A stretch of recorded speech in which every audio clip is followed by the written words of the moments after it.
Hello friends, welcome to ARK Diaries. Royal Enfield full restoration பண்ணோம் அப்படினா minimum பாத்தீங்கன்னா ஒரு 70000 ல இருந்து 1 lakh தான் வந்து மார்க்கெட்ல எல்லாரும் கேக்குறாங்க. ஃபுல்லா ரெஸ்டோர் ஆன ராயல் என்ஃபீல்ட்ல 500cc டெசர்ட் ஸ்டார்ம் வண்டி. சோ இந்த பைக் பாத்தீங்கன்னா ரொம்பவே ரேரான வண்டி. ஏன் பாத்தீங்கன்னா யூசுவலா 500cc லாம் வந்து FI ல வரும். இதுல வந்து கம்பெனில கொடுத்து கார்பரேட்டர் வந்து மாத்தி இருக்காங்க. சோ இந்த ஃபுல்லா ரெஸ்டோர் ஆன இந்த பைக் பாத்தீங்கன்னா சிங்கிள் ஓனர் வெஹிக்கிள் வெறும் 1,20,000 தான். 2013 மாடல். சோ இந்த ராயல் என்ஃபீல்ட் பைக்கை பத்தி தான் இன்னைக்கு நம்ம இந்த வீடியோல பார்க்க போறோம். நீங்க ராயல் என்ஃபீல்ட் பைக் வாங்க போறீங்க அப்படினா இந்த வீடியோ ரொம்ப யூஸ்ஃபுல்லா இருக்கும். சோ ஸ்கிப் பண்ணாம ஃபுல்லா பாருங்க. ஹலோ ஃப்ரெண்ட்ஸ், எல்லாம் எப்படி இருக்கீங்க? நல்லா இருக்கீங்கன்னு நினைக்கிறேன். லாஸ்ட் வீடியோக்கு நல்லா ரெஸ்பான்ஸ் கொடுத்துருந்தீங்க. ஸோ அதுக்கப்புறம் நிறைய எனக்கு கால்ஸ் நிறைய வந்திருந்தது. நிறைய பேர் வண்டி எப்போ ரெடி பண்ணுறீங்க நடுவில் 2-3 மாதமாக வேறு ஒரு ஒர்க்கில் பிஸி ஆகிட்டேன். ஸோ இப்போது இன்னொரு வண்டி வந்திருக்கு, classic dessert storm 500cc.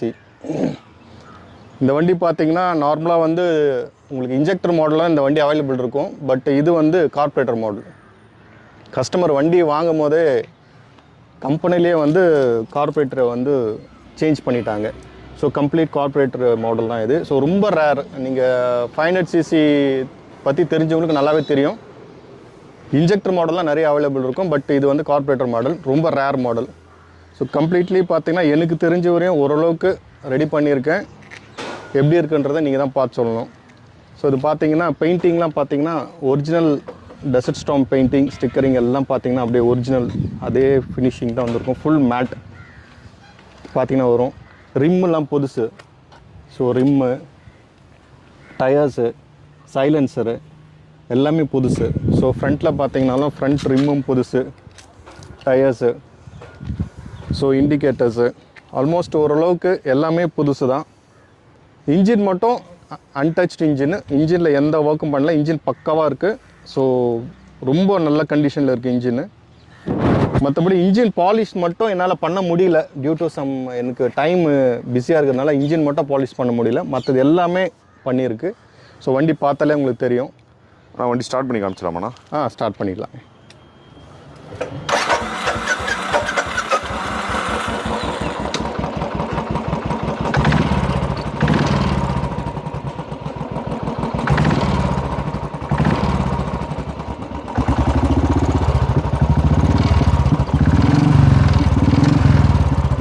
Silencer beat காமிக்கணுமா?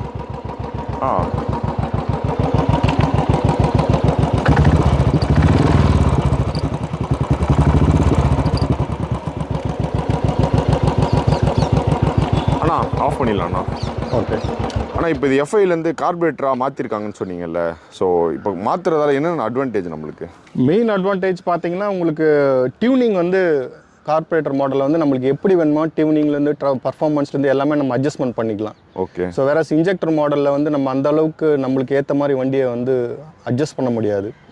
So in case pickup நல்லா வேணும், மைலேஜ் நல்லா வேணும், இல்லை மைலேஜ் கம்மியானாலும் பரவாயில்ல, எனக்கு பிக்கப் நல்லா வேணும், அந்த அட்ஜஸ்ட்மெண்ட்லாம் கார்பரேட்டரில் பண்ணலாம். ஸோ 500cc பற்றி பேசிக்காக ரொம்ப இன்ட்ரெஸ்ட் இருக்கிறவங்க, நல்லா நாலேஜ் இருக்கிறவங்களுக்கு தெரியும் அதில் கார்பரேட்டர் போட்டால் எவ்வளோ அட்வான்டேஜஸ்ன்றது.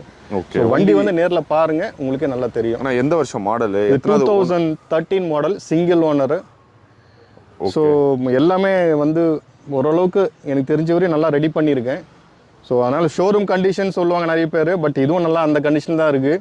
இன்றைக்கி ஷோரூமில் எடுத்தால் என்ன வேலைன்றது நிறைய பேருக்கு தெரியும். ஸோ எதுவும் நம்மளுக்கு ஓரளவுக்கு பேஷனேட்டாக எப்படி பண்ண முடியுமோ அந்த அளவுக்கு பண்ணியிருக்கு. எவ்வளோ கிலோமீட்டர்னா ஓடி இருக்குது? 70,000 ஓடி இருக்குங்க. ஓ ஓகே. வண்டி வந்து 70,000 ஓடி இருக்குது. ஸோ இந்த மீட்டர்ஸ் எல்லாம் பார்த்தீங்கன்னா எல்லாமே ஒரிஜினல் மீட்டர்ஸ், எதுவுமே சேஞ்ச் பண்ணல, எல்லாமே as it is original condition தான். ஆனால் இப்போ வந்து ஒரு பைக் ஃபுல்லாக ரெஸ்டோர் பண்ணுறதுக்கு வந்து ராயல் என்ஃபீல்டு புல்லட்டாக இருந்தால் 80,000 to 1 lakh சொல்கிறாங்க ஃபுல்லாக ரெடி பண்ணுறதுக்கு. ஸோ இப்போ ஆல்மோஸ்ட் ஃபுல்லாக ரெடியான புல்லட் தான் நம்மக்கிட்ட இருக்குது. ஸோ இதோட ப்ரைஸ் வந்து எவ்வளோ இருக்கும்னா, ஏன்னா புதுசாக நம்ம புல்லட் வாங்குறோம்னா இப்போ 2.5 லட்ச ரூபா மேலே வருது. ஸோ 500cc அதுவும் கார்பரேட்டராக மாற்றிருக்கு, ரொம்ப ரேராக இருக்கக்கூடிய பைக்கு.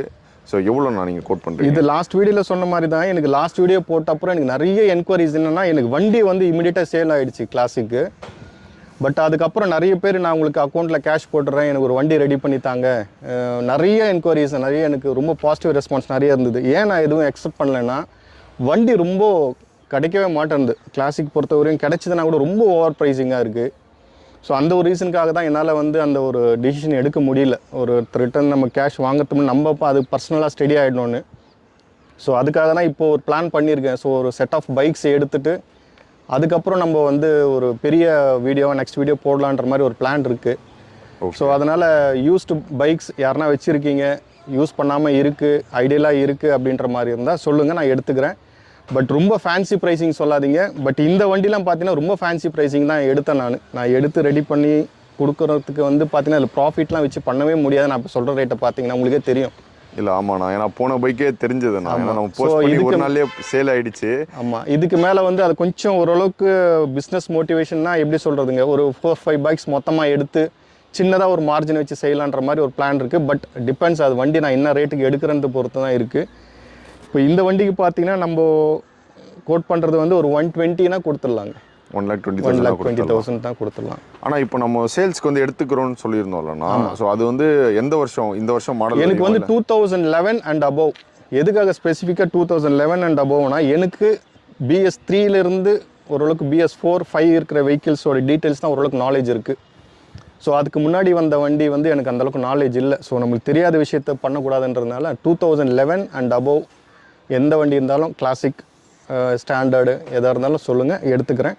பட் ரீசனபிளான ப்ரைஸாக சொல்லுங்கள். ஏன்னா இந்த கண்டிஷனில் தான் நான் ரெடி பண்ணி திருப்பி யாருன்னா கொடுக்குறதுனா கொடுப்பேன். ஆசிட்டிஸ் கண்டிஷனில் கொடுக்க மாட்டேன். இல்லை அதான் நீங்கள், ஏன்னா நீங்கள் ரெடி பண்ணி இப்போ கொடுக்கும்போதே பார்த்தீங்கன்னா அதுவே ரீசனபிளான ப்ரைஸாக தான் இருக்குது. அதனால் இது ஒரு பிஸ்னஸாக கொண்டு போனோன்னா, நான் அடுத்த கட்டமாக எனக்கு வெஹிக்கிள்ஸ் எப்படி கிடைக்குது, உங்களோட ரெஸ்பான்ஸ் எப்படி இருக்குது, நீங்கள் எந்த அளவுக்கு எனக்கு கோஆப்ரேட் பண்ணுறீங்கிறது பொறுத்து தான் நான் அடுத்த கட்டமாக அது போகணும். அதுக்காக தான் மெயினாக அந்த ஒரு வீடியோ. நிறைய பேர் வந்து இன்னமும் எனக்கு நேற்று கூட கால் வந்துகிட்டே இருந்தது, வண்டி என்னாச்சுங்க, ரெடி பண்ணிங்களான்ட்டு. ஸோ அதுக்கான ஒரு அப்டேட் வீடியோ தான் அது. இந்த வண்டி இப்போதைக்கு இருக்குது. ஸோ நெக்ஸ்ட் வீடியோ கொஞ்சம் பெரிய வீடியோ போடுறதுக்கு உங்களோட ரெஸ்பான்ஸ் எப்படி இருக்குது, கோஆப்ரேட் பண்ணிங்கன்னா நல்லா பண்ணலாம். ஓகேண்ணா. ஆனால் இப்போ பைக் பார்க்கணுன்னா எங்கே வரணும், அதை பற்றிலாம் சொல்லுங்கண்ணா. முகப்பேர் வெஸ்ட்டு தாங்க. ஓகே. முகப்பேர் வெஸ்ட்டு வந்தீங்கன்னா பார்க்கலாம். சென்னை முகப்பேர் வெஸ்ட்டு. சரிங்கண்ணா. ஆனால் இப்போ நம்ம பைக் பார்க்க வரணுன்னா ஸோ இந்த வீக்கெண்டு தான் வரணும், அந்த மாதிரிலாம் இருக்கா? எனக்கு வந்து ஈவினிங் டைம் ஆஃப்டர் 4னா ஐம் கம்ஃபர்டபுளுங்க. ஓகே. ஈவினிங் டைம்லனா after 4 I'm very much comfortable. ஆனால் போன வாட்டி நம்ம வந்து கிளாசிக்கும் தண்டர்பர்ட் 2 பைக் போட்டோம். ஸோ இப்போ வந்து கிளாசிக் டெசர்ட் ஸ்டார்ம் எடுத்துகிட்டு வந்திருக்கீங்க. இது தவிர வேறு ஏதாச்சும் பைக்ஸ் உங்ககிட்ட ரெடி ஆகிட்டு இருக்கா? ஏன்னா இப்போ இந்த பைக் இன்கேஸ் சோல்ட் ஆகிடுச்சு அப்படின்னா வேறு ஏதாச்சும் பேக்கப்பில் பைக்ஸ் ரெடி ஆகிட்டு இருக்கு? இல்லை, இப்போதைக்கு எதுவும் இல்லை. பட் அதான் நான் முன்னாடி சொன்ன மாதிரி இதை கொஞ்சம் பெரிய அளவில் பண்ணலான்னு இருக்கேன். ஒரு 4-5 வண்டி மொத்தமாக எடுத்துகிட்டு நெக்ஸ்ட் வீடியோவில் ஒரு 4-5 பைக்ஸோட உங்களை பார்க்கணுன்றது என்னுடைய ஒரு இன்டென்ஷன். பார்ப்போம் அது எப்படி பண்ணலான்றது பார்க்கணும், பொறுத்து இருந்தால் சார் பார்க்கணும். சரிங்கண்ணா. ஆனால் பைக்கோட டீட்டெயில் இன்னொரு வாட்டி சொல்லிடுங்கண்ணா. இந்த 2013 மாடல், சிங்கிள் ஓனர், 70,000 ஓடி இருக்குது, கம்ப்ளீட்லி ரிஸ்டோர்டு, 1,20,000 நம்ம கோட் பண்ணுறதுங்க. ஓகேண்ணா. 500cc இந்த பைக்கை பற்றி சுரேஷ் நான் ஃபுல்லாக எக்ஸ்பிளைன் பண்ணியிருப்பாரு. வேறு ஏதாச்சும் உங்களுக்கு கேள்விகள் இருந்துச்சுன்னா கமெண்ட்டில் சொல்லுங்கள். ஸோ ரொம்பவே ஒர்த்தான வண்டி ராயல் என்ஃபீல்டு பைக் நீங்கள் தேடிட்டு இருக்கீங்கன்னா கண்டிப்பாக வந்து டிஸ்கிரிப்ஷனில் நான் ஃபோன் நம்பர் கொடுக்குறேன், கால் பண்ணுங்கள். ஏன்னா வந்து முடிஞ்ச அளவு சீக்கிரமாகவே பைக் போயிடும். அதே மாதிரி நீங்கள் ராயல் என்ஃபீல்டு பைக்ஸ் வந்து நீங்கள் ரொம்ப நாளாக யூஸ் பண்ணாமல் ஓரம் கட்டி வச்சிருக்கீங்க, எந்த பைக்காக இருந்தாலுமே நீங்கள் சுரேஷ் நான் கான்டாக்ட் பண்ணலாம். அவர் வாங்கி இந்த மாதிரி ஃபுல்லாக ரெடி பண்ணி ரொம்ப அஃபோர்டபுளான ப்ரைஸில் வந்து கொடுக்கலான்ற மாதிரி சொல்லியிருக்காரு. ஸோ நம்ம சுரேஷ் கூட தொடர்ந்து நிறைய வீடியோஸ் பண்ண போகிறோம். ஸோ உங்கள் ஃப்ரெண்ட்ஸ் யாராச்சும் ராயல் என்ஃபீல்டு பைக் வாங்கணும்னு தேடிட்டு இருக்காங்க அப்படின்னா கண்டிப்பாக உங்களுக்கு இந்த வீடியோவை ஷேர் பண்ணுங்கள். நெக்ஸ்ட் ஆடோமொபைல் கண்டென்ட்ல மீட் பண்ணுறேன்.